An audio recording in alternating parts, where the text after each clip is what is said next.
Kasi nakakapagod talaga, nakakabwisit kasi yung matutulog ka, kakaligo mo lang, may tutulo na naman. Bwisit talaga, baho-baho, tapos takip-takip.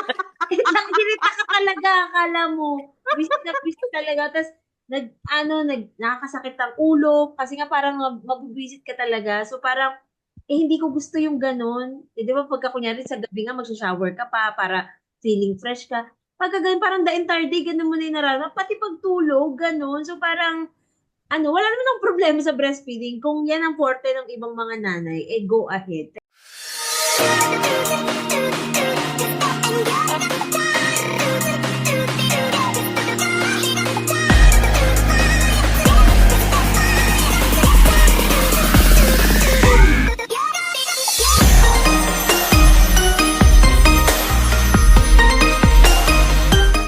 Welcome to Hazy's podcast with your favorite sister trio, Rob, Rose, and Joy. So, for today's episode, pag-uusapan natin ang isang topic na trending din ngayon sa social media. For sure, maraming makaka-relate dito, lalo na ang mga mommies. Kasi ang pag-uusapan natin ngayon is mom guilt at paano ito malalampasan. Ayan. I think it's a mental health state na dapat na pag-uusapan din nowadays. Kasi True. marami talaga dumadanas nito and hindi siya natatakel. Hindi siya nasiseryoso. Parang nagiging siya, personal struggle ng mga mommies, lalo kapag alone time. Kapag nasa school yung mga anak or kapag tulog ang mga baby, na nakakapag-isip ka ng mga bagay-bagay about sa sarili mo as a mom, and nagkakaroon siya ng mental impact sa mga mommy sa everyday lives. First question tayo, kailan mo madalas maramdaman ang mom guilt? Mga sis, sige. Anong masasabi nyo dyan sa part na yan? Na-experience nyo na ba yan? Madalas. Oo. I think pagka talaga naging nanay ka, hindi na talaga siya mawawala. Dati kasi nung single ka, parang wala kang pakialam sa mundo, di ba? Kunyari, nafe-feel ng nanay mo, nafe-feel ng kapatid mo, or whoever, kung sino man kasama sa bahay. Parang di mo naiisip yun. Pero once na naging nanay ka na, dun mo na mafe-feel lahat. Parang mas sensitive ka na. So sa akin, madalas ko siyang nag-feel. Syempre kasi ako, work from home. Isa dun sa mga bagay na na-feel ko yung mom guilt. Kapag umaalis ako ng bahay, kunyari may iwan sila, I have to buy something outside the house, punta ako supermarket and all. Kasi we used to go to the supermarket ng sama-sama. So very unusual kapag kunyari lalabas ka ng mag-isa, though it's also part of your way para alam mo yun, para magkaroon ka rin ng Pag-unwind. space. Oo, kasi mom ka na eh. You need space ka sometimes. Pero yun, hindi talaga may aalis. Isa din dun sa, may mom guilt ako kapag hindi ko sila napapatulog. Kasi lagi ko silang kasama eh, kapag 24/7 dito sa bahay. Tapos nami-miss out ko yun kapag I need to extend my time with work. So, for example, kakanta kami ng ano ba ito yung kanta na yung Read Your Bible? Read your Bible. Tapos sabay-sabay kami mag-pray, tapos mag-good night sila. Yun yung nami-miss out ko. Kaya sobrang parang yung guilt mo, dahil nagtatrabaho ka, hindi mo sulit-tuloy makasama sa pagtulog. Yan. Isa yan, number one talaga. Ikaw, Joy. Ang sa akin, kasi naranasan ko din, di ba, yung nagpa-part-time ako. Tapos ilang months pa lang si Ocean nun. Tapos sobrang clingy kasi 'di ba ni Ocean. So may mga time na nasa rocker siya. Tapos pag nagising siya, pag tulog kasi siya parang wala ka masyadong nararamdaman na mom guilt, mga ganyan. Pero pagkagising siya, may ginagawa ka, nakikita mo siya, naglalaro siya sa kamay niya, walang kumakausap sa kanya. Parang nakaka-guilty. Parang wala nakakaawa naman si Ocean. Tapos yung sinasabi nila na at the age of 5 months daw, dapat parang ini-introduce na yung sleep training. Yung mag-isa lang sila matutulog, para matutunan nila na sila na lang, ganyan. Tapos pagkatuwing yun, nakikita ko si Ocean na paikot-ikot siya sa kama, tapos parang feeling ko, nafe-feel ni Ocean na, hala, hindi ako hinahag ni mommy, hindi niya ako tinatouch, parang nagigilty ako. Nandyan lang naman ako sa tabi, pero ba't hindi ko siya i-touch na lang, di ba? So parang yun yung mga mom guilt sa akin. Yung lalo na yung kunyari umiyak siya. Parang gusto mo nandyan ka kaagad. Yung gusto Yeah. mo parang isang unga niya pa lang, nandyan ka na, ihahag mo na siya para ma-feel niya na present ka. Ganon. Yun yung mga small things na mga mom guilt na nararamdaman ng isang nanay. True. Yun yung sa akin. Mga babies pa kasi yung sa inyo. Sa akin kasi Yeah. level up na eh. Ibang klase ng ano. Ibang Ibang mom klase guilt na yung na. mom guilt niyan. Galing ako sa mom guilt na syempre galing sa baby. Like, working nga ako nung dumating yung panganay at saka yung pangalawa. So, hindi ko talaga sila na-focus ng pag-aalaga. Yung pangalawang anak ko, which is si Aya, lumaki siya sa yaya. So, nung nagdadalaga na siya, which is eto recently, dun siya nagkaroon ng impact sa akin. Kasi, marami akong nakikitang mga ugali niya na pinagsisisihan ko na wala ako nung time na foundational years niya. Kasi ang toddler, going to parang mga elementary days ng children, yan kasi yung foundational years ng mga bata na natuturuan natin sila paano sila mag-behave, paano sila mag-go through life every single day, tuturo mo kung paano makikisalamuha sa mga tao, paano magre-respond sa'yo as a parent. Pero dahil wala ako, hindi ko yun naituro. Same with Ate Yuwa. Si Asia talaga yung bunso ang natutukan ko. Na ngayon, parang iba yung guilt kay Asia kasi nafo-focus naman ako sa mga ate kasi feeling ko kailangan kong bumawi.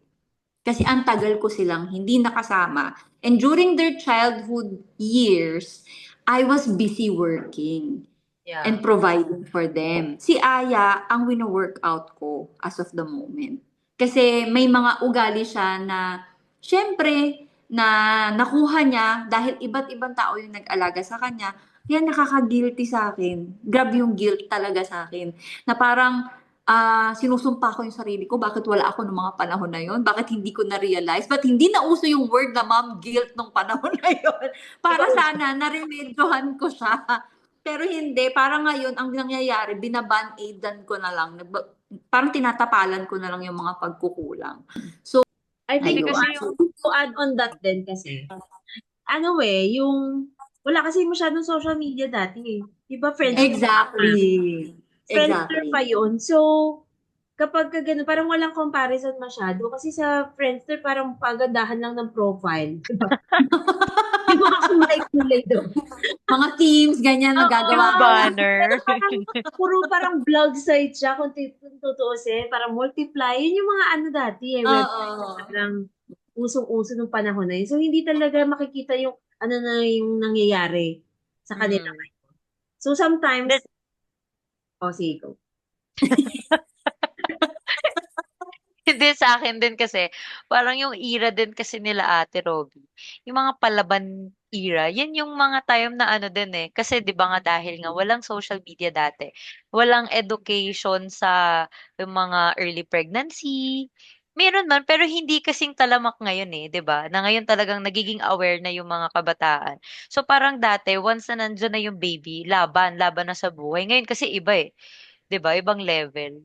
Ganun. Yun lang Na yung may may guide na kasi kayo ngayon kasi marami na kayong napapanood. Oo. Kasi nung panahon namin, ako kasi, that was 2007, nung pinanganak ko si Ate Yuwa. And I was just 20 years old. Imagine that. Tapos walang social media. Tapos hindi easy access ang information. Kumbaga walang nag-feed sa'yo kung ano ba yung tama, ano ba yung mali. Kasi wala ka namang naririnig.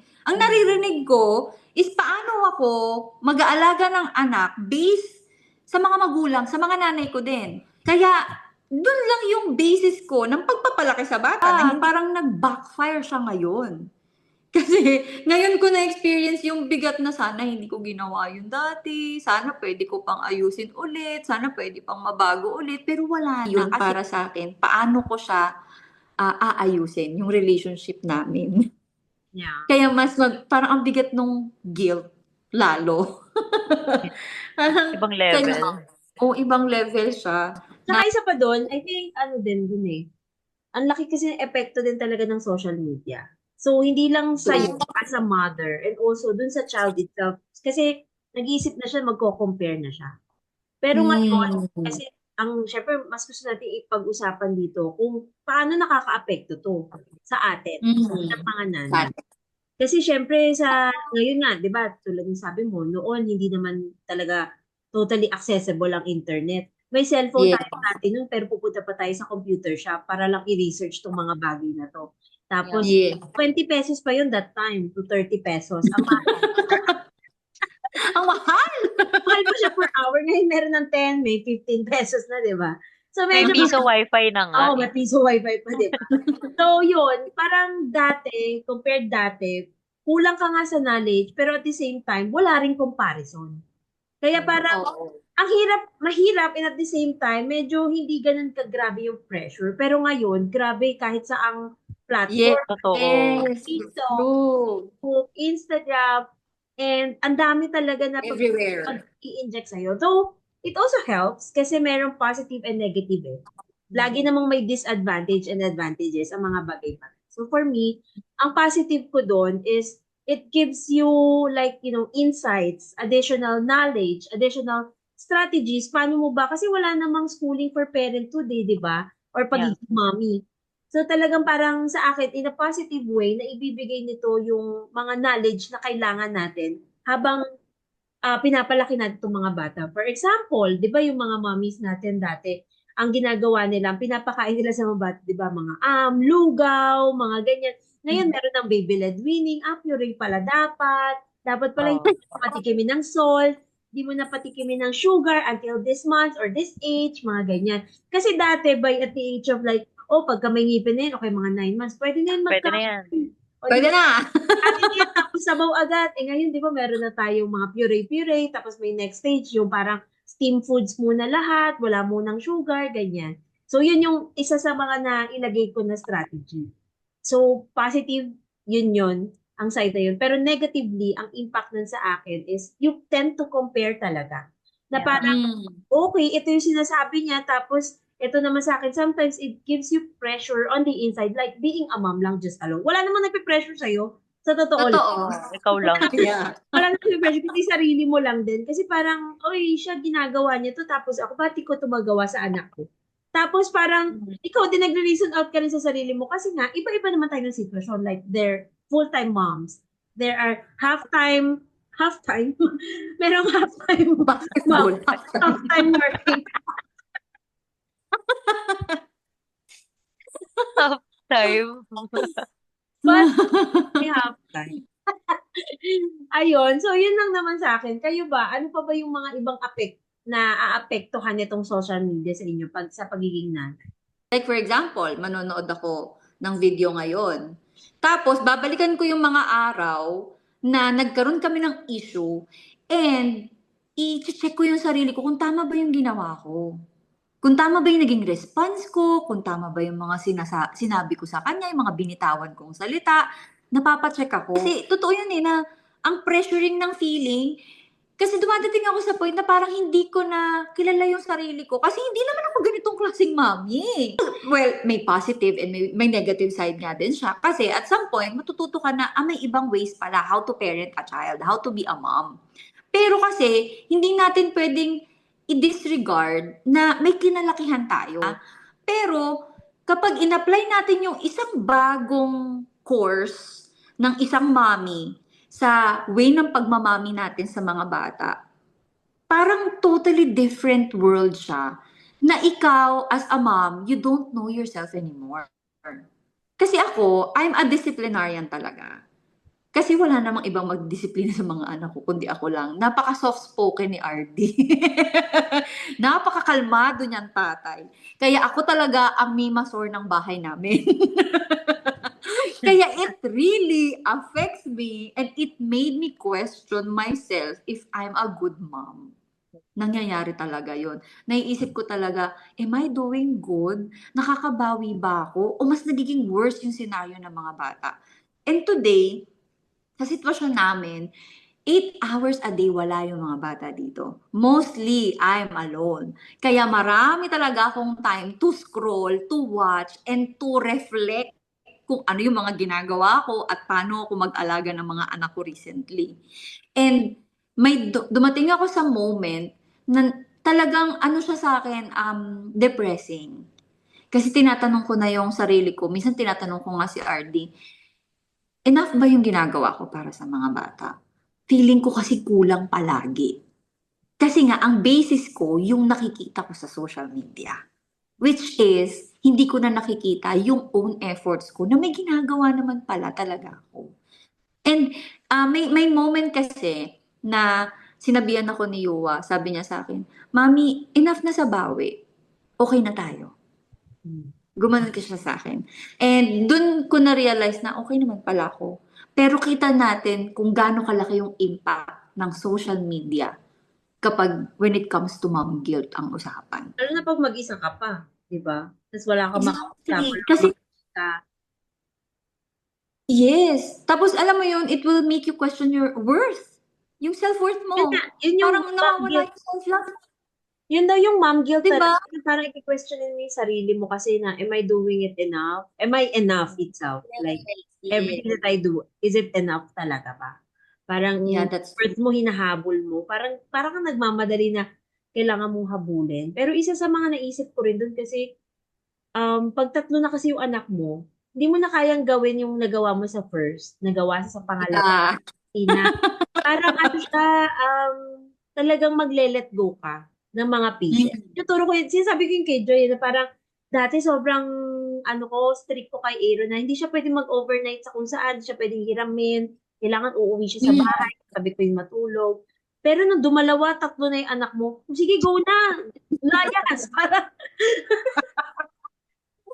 Gano'ng katagal nyo ba gusto? oo, parang kailangan mo i-let go eh, kasi you cannot do it on your own. Like, everything, like three children, parang na consistently 100% yung maibibigay mo. Hindi eh. Kailangan talaga, hayaan mo din na i-accept talaga eh, yung mga bagay-bagay na, parang hindi talaga mawawan lahat. Pero, syempre, ma'am guilt eh. Andyan pa rin siya, hindi siya nawawala. Parang, it's a long process and it's not Yes. gonna end. Kasi motherhood naman, that's gonna end eh. Diba? So, nandyan talaga siya. So, kaya nga, maganda itong napag-uusapan kasi nga, para malaman din natin kung paano siya i-handle sa mga susunod na mga scenario na ganito. Yeah. Para Time kasi na siyang ano ano pa, eh, no?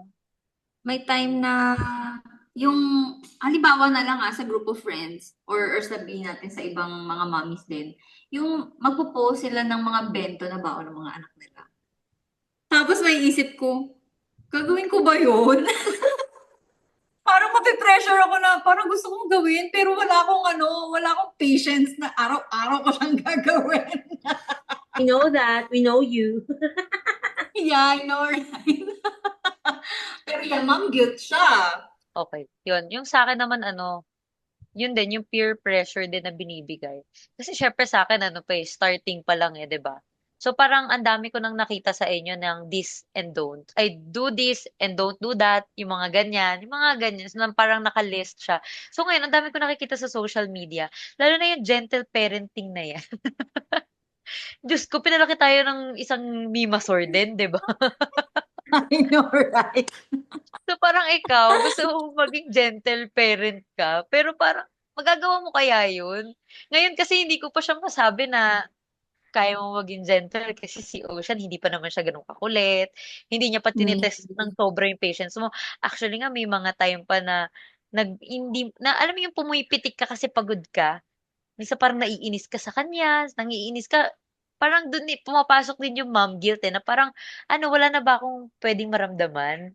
Yun yung feeling kasi ng mom guilt eh, no? Na parang hindi mo pwedeng maramdaman itong bagay na to. Yes. Lagi mong iisipin yung anak mo lang, ganyan. Yun yung nakakainis sa social media.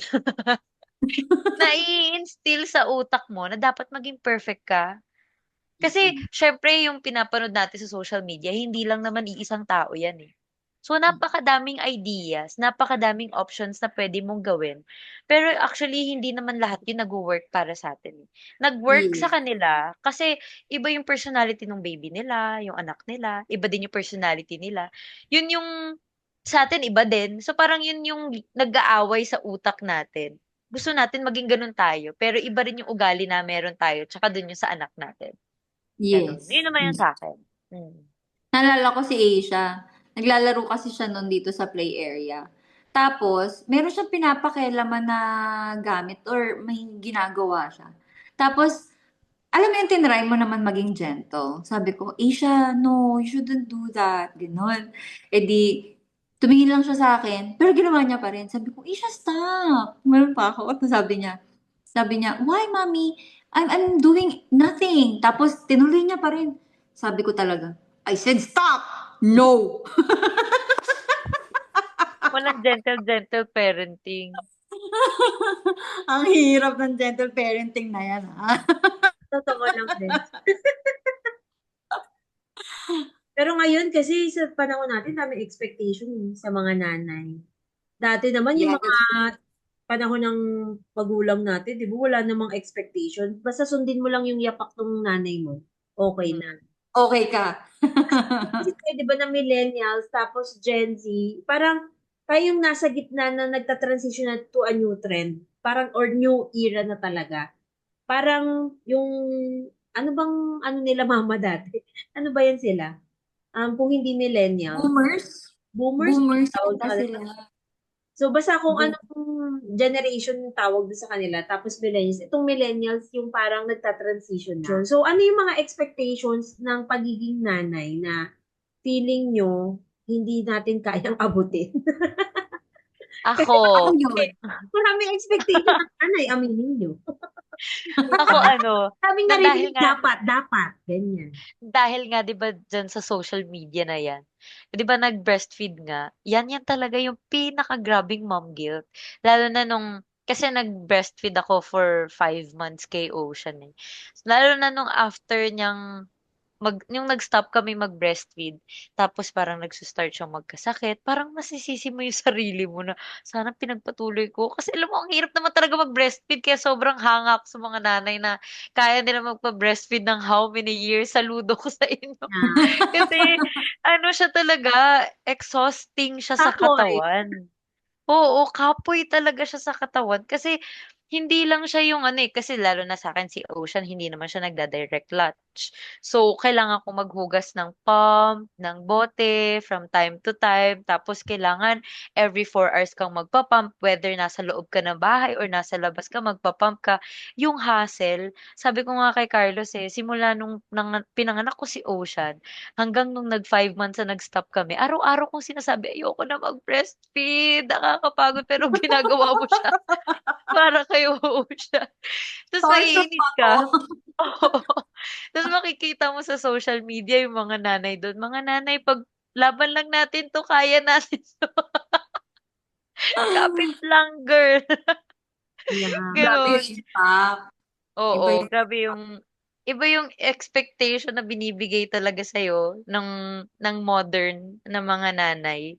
Tsaka yun din, yung actually yung isa din na expectation yung palagi kong naririnig yung ano, dapat makapaglinis ng bahay, maayos yung bahay. Kasi parang part mm. din daw yan siya ng ano, eh, ng parang self-love mo, gano'n. So, parang simula nang naging nanay ako, sabi ko kay Carlos, "Alam mo mas malinis pa ako nung buntis ako." Hanggang nung buntis ako ta's nung nanganak ako parang, "Ano ba 'tong buhay na 'to?" Alam mo yun, naging makalat ka na kasi kunyari hawak mo yung bata, hindi mo naman puwedeng laging dalhin siya kung saan ka pupunta, eh, na maghuhugas ka ng bote, magtatapon ka ng ganito, Oo. ng ganyan. May maiiwan at maiiwan ka talaga, pero ginagawa mo naman yung best mo na as much as possible malinis naman siya, siguro mga once a week, ganyan, gano'n. So yun yung mga expectation na lalo na sa mga, magiging new mom pa lang. Yung papasok pa lang sa pagiging nanay, yung mga expectation, it's not necessary na ma-meet mo yung expectation na yun, eh. Kasi different talaga 'pag naging nanay ka na dati parang maki-question ko kayong dalawa na, "Bakit gano'n? Bakit ganyan? Dapat ganito yung ginagawa." Pero 'wag mo Mm. ija-judge unless nandun ka na sa situation na yun. Kasi makaka-relate ka talaga kapagka ikaw mismo naging nanay ka na, you're doing everything. Thankful nga ako kasi 'di ba nandito kami kila mama. So, hindi pa ako nagluluto, ganyan. Yung paglilinis si Carlos, ganyan. So, parang hindi mo pa ginagawa lahat. Pero kung i-compare mo yung nanay natin, ginagawa lahat. Di ba parang super mom sila? Ayun, yun yung sa akin. Yung sa mga expectation na ang hirap i-meet minsan. True. Sabagay, hindi kasi ako dumaan sa ano eh. Hindi din ako dumaan sa breastfeeding eh. Parang, ano, 1 month lang nga yata, yung pinakamatagal ko. Sa Oo, 3 sis. ha. Oo, sis. Hindi na lang, hindi. Ako naman kasi, naubusan talaga ako agad ng ano, ng milk. Hindi ako ma-produce. Alam mo, naniniwala ako na yung pagbe-breastfeed, depende rin sa katawan ng babae. Kasi may mga babae talaga na malakas sila mag-produce ng milk. Oo, meron talaga. Na talagang para silang may Ayun, si ate Ro. factory ng milk sa ano nila. Si ate Ro. May mga gano'n. Ako Ako, talaga madami wala akong kahit mag-ano. anong, 'di Madami ba? akong mag-produce ng milk, pero kapoy. So, tigilan natin to. Nasasayangan pa nga ako sa kanya dati. Oo. Huwag tayo magkunwari. Oo, hindi tayo magkukunwari. Kasi nakakapagod talaga, nakakabwisit kasi yung matutulog ka, kakaligo mo na, may tutulo na naman. Bwisit talaga, baho-baho, tapos makadagit-dagit. Ang hirita ka talaga, akala mo. Bwisit na bwisit talaga. Tapos, nakakasakit ang ulo, kasi nga parang mabubwisit ka talaga. So, parang, hindi ko gusto yung ganun. Eh, di ba, pagka kunyari sa gabi nga, magsha-shower ka pa para feeling fresh ka. Pagka ganun, parang the entire day, ganun mo na yung nararamdaman. Pati pagtulog, ganun. So parang, wala naman ang problema sa breastfeeding. Kung yan ang forte ng ibang mga nanay, eh go ahead. Pero Hmm. sa akin, nung time na to, ito, expectation din ang pinag-uusapan, di ba? Sa akin kasi parang, lahat tayo may expectation sa nanay, uy, dapat ganito ka kasi yung kabilang kapitbahay natin nagawa nga to eh. Di ba Hmm. lagi may comparison? So, ang sa akin naman, ang expectation naman nito sa akin is, nandiyan ka lang, work from home ka, dapat magawa mo lahat. Pero, mind you din, na hindi naman parang porket work from home ka is 24 hours mong kasama yung mga bata. Pero, syempre tayo ka na lang ng tayo sa kakatrabaho mo. So, you need sometimes to focus on your work. Meron nga ako nabasa dati din sa social media na kapag ka ang asawa mo ay isang nagtatrabahong babae, do not expect na 100% magagawa niya din sa bahay or magagawa niya din 100% sa bahay. Kasi yung ibang time na nabigay niya sa pagtatrabaho mo. And sometimes we need to really accept that strengths really matters. Kung anong strength ng isang babae, doon natin suportahan. And I'm also grateful na sinuportahan din ako ni Tony from that. Kasi I got elevated, mga career development and advancement, na-achieve ko din, even though I am a mom now. Which is, I haven't been experienced it during I was like single or hindi pa ako kinakasal. Mas ngayon, mas nag-advance yung career ko kahit na 3 na yung bata. Which is, yung iba na naisip nila, wala kang helper, wala. 3 lang kayo sa bahay. I mean, 3 kayo or ngayon 5 na kami ngayon, di ba? Parang wala kayong helper and all. Parang sabi ko, it's about partnership din talaga.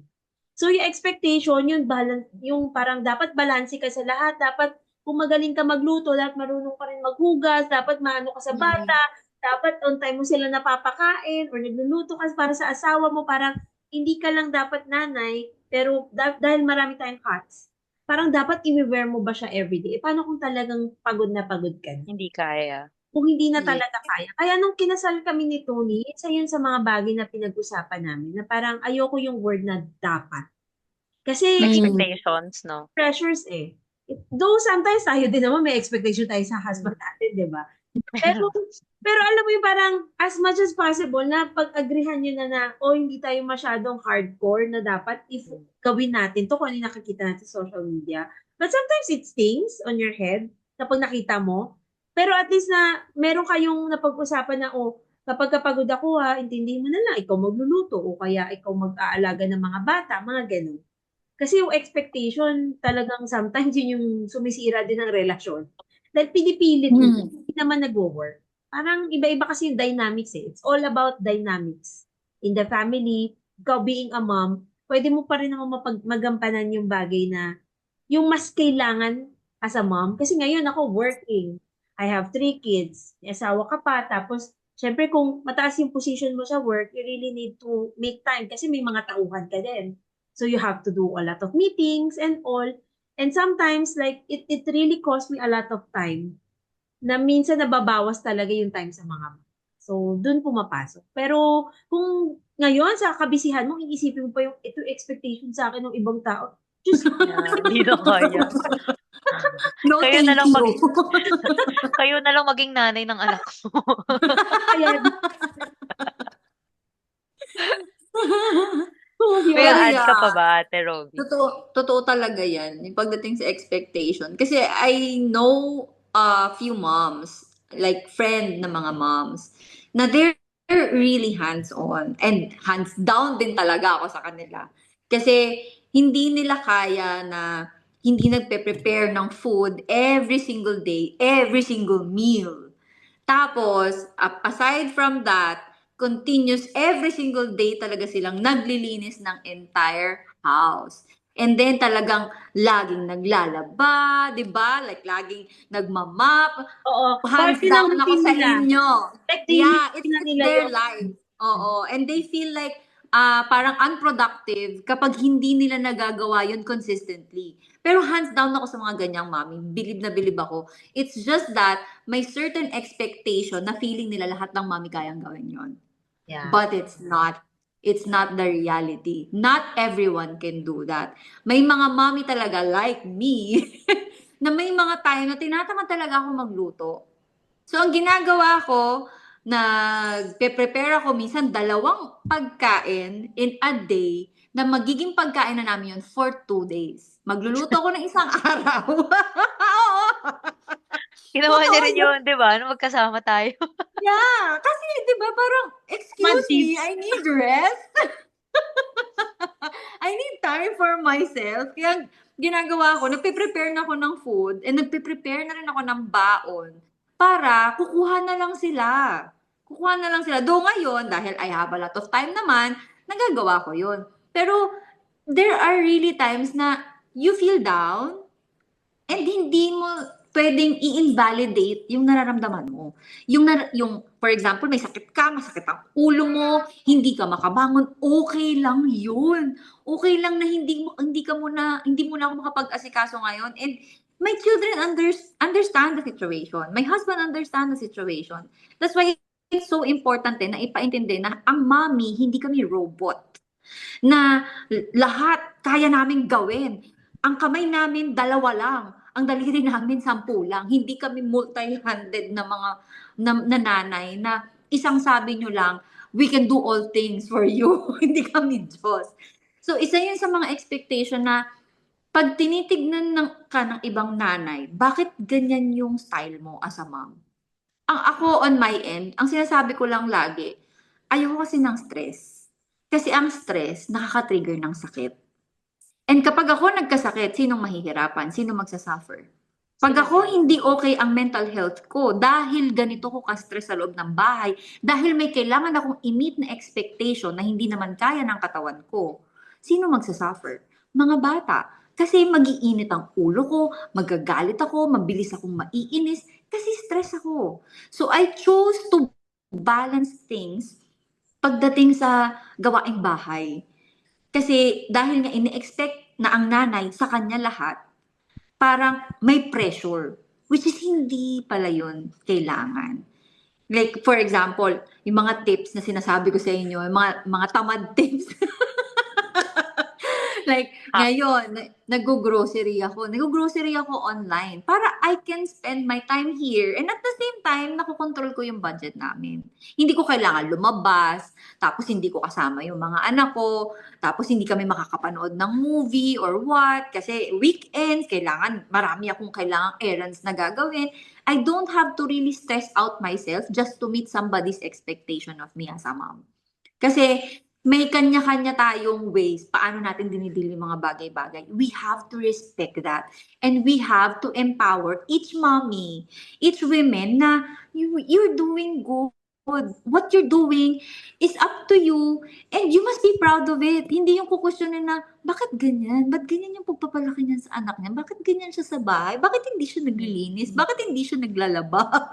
Parang, di ba, there's so much to expect from yung mga tao, maraming i-expect sa'yo. Pero kung itatry mo talagang i-hit lahat yon, magbe-breakdown ka talaga.